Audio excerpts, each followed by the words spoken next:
साल 2002 में एक फिल्म आई थी catch me if you can. इस फिल्म में लियोनार्डो डिकैप्रियो ने फ्रैंक अबैग्नल नाम के एक शख्स का रोल निभाया था। फ्रैंक ने फर्जी पहचान और नकली डिग्रियों के दम पर पायलट, डॉक्टर और वकील बनकर सालों तक सिस्टम को चकमा दिया, साथ ही साथ लाखों डॉलर ठगे। उसकी चालाकी की वजह से वो कई सालों तक पकड़ा ही नहीं गया। फ्रैंक ने तो नकली डिग्रियों के साथ सिस्टम को चकमा दिया, लेकिन मध्य प्रदेश में एक कांस्टेबल ने सिर्फ एक पहचान में रहकर 12 साल तक पूरे सिस्टम को धोखा दिया। कांस्टेबल ने कभी ट्रेनिंग की ही नहीं, फिर भी 12 साल तक उसके खाते में तनख्वाह आती रही। क्या है ये पूरा मामला, जानेंगे इस वीडियो में। नमस्कार, मेरा नाम है रिया शर्मा और आप देख रहे हैं खबर गांव। साल 2011 में विदिशा जिले का रहने वाला शख्स हजारों लोगों में सिलेक्ट होकर मध्य प्रदेश पुलिस में भर्ती हुआ। उस समय परिवार और रिश्तेदारों की नजर में यह बहुत गर्व का मौका था। बेटा अब पुलिस वाला बन गया था। नियुक्ति के तुरंत बाद उसकी पोस्टिंग भोपाल पुलिस लाइंस में हुई। जैसा हर नए भर्ती हुए जवान के साथ होता है, उसे भी पोस्टिंग से पहले ट्रेनिंग सेंटर भेजा गया।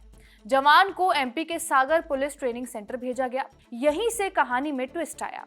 ये कांस्टेबल ट्रेनिंग सेंटर जाने की बजाय सीधे अपने घर विदिशा लौट गया। उसने किसी अफसर को इसकी जानकारी नहीं दी, ना ही इसे लेकर कोई छुट्टी मंजूर करवाई। उसने चालाकी से अपने ज्वाइनिंग डॉक्यूमेंट स्पीड पोस्ट के जरिए भोपाल पुलिस लाइंस वापस भेज दिए, ये दिखाने के लिए कि वो ट्रेनिंग पूरी करके लौट आया हो। डॉक्यूमेंट्स जब भोपाल पहुंचे तो वहां किसी ने ये नहीं जांचा कि ये कांस्टेबल असल में ट्रेनिंग में गया ही नहीं था।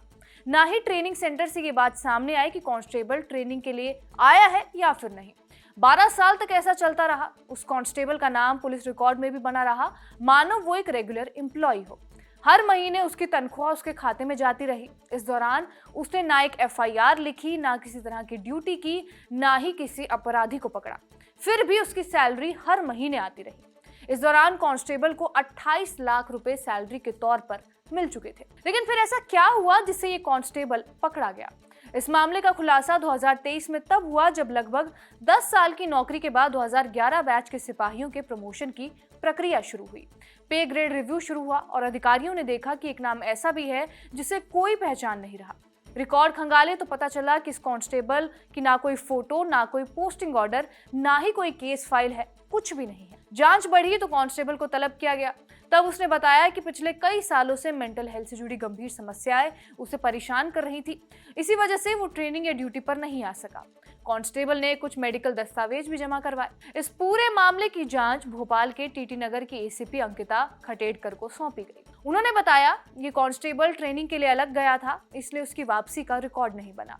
सिस्टम में वो लगातार नियुक्त दिखता रहा और वेतन भी जारी होता रहा। 12 साल तक उसे कोई नहीं पकड़ सका। फिलहाल कांस्टेबल ने 1.5 लाख रुपए विभाग को वापस लौटाए हैं। इसके अलावा बाकी रकम सैलरी से काटकर लौटाने की बात कांस्टेबल की ओर से कही गई है। अब कांस्टेबल को भोपाल पुलिस लाइंस में ही अटैच किया गया है ताकि उस पर निगरानी रखी जा सके। फिलहाल इस मामले को लेकर जांच अभी भी जारी है और बाकी कर्मचारियों से भी बयान लिए जा रहे हैं। अधिकारियों ने कहा है कि अगर किसी अफसर की लापरवाही या निगरानी में चूक पाई गई तो उसके खिलाफ भी सीनियर अधिकारियों के निर्देश पर सख्त कार्रवाई की जाएगी।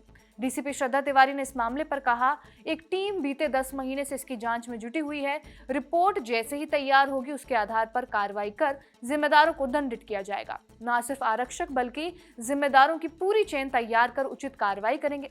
कुल मिलाकर ये मामला इस बात की मिसाल है कि सरकारी महकमे से कैसे छोटी सी अनदेखी एक पूरे सिस्टम को धोखा दे सकती है और 12 साल तक एक अदृश्य कांस्टेबल को बिना ड्यूटी के 28 लाख रुपए दिला सकती है। आगे इस मामले में जो भी अपडेट होगा हम आपको बताते रहेंगे। कैमरे के पीछे अरशाद, मेरा नाम है रिया। धन्यवाद।